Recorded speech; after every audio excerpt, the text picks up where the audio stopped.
I got asked the question, how do you strategize when selling houses?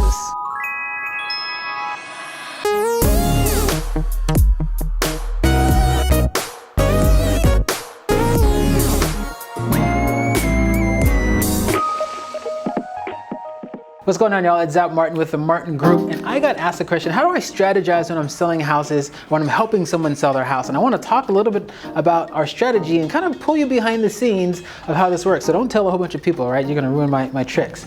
But here's what I do when I'm selling houses, because I own property, and there's many times where I'm selling a house either because I've purchased it to renovate it or I've had it as a rental and it's time for me to sell it to move that money to a different asset. So here's what I do to strategically get the most amount of money in the shortest amount of time. I understand that there's a selling strategy with the cycle of every house that's for sale. So the day your house goes on the market, the day your house goes live on the MLS and everybody in the world knows that your house is for sale, that gets the most amount of interest. So let's say that this is, interest or percentage of what you could sell your house for, right? So you can sell your house for 100% of what it's worth. That's gonna happen early in the listing phase. As time goes on, people are gonna become less interested in your house. One, because it's been sitting on the market for a while and people are gonna wonder, like, why hasn't anyone bought that? So it's kind of like when you bake cookies, right? If you bake cookies fresh out of the oven, it smells good, they're nice and warm, they're soft, and they're delicious, right? Now, cookies still taste good if they're 3 or 4 days old, but they don't quite taste as good as when they're fresh out of the oven. So when your house is new on the market, it's fresh out of the oven. So you're gonna be kind of like right up here as far as value.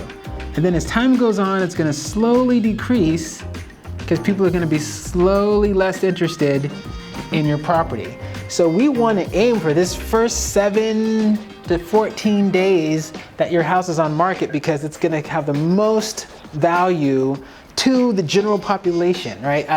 I hear people say, hey Zap, I wanna list my home for, instead of listing at 100%, or $100,000, let's say, they'll say, hey, let's list it for 120,000 and let's just see what happens, just in case someone might want to buy it.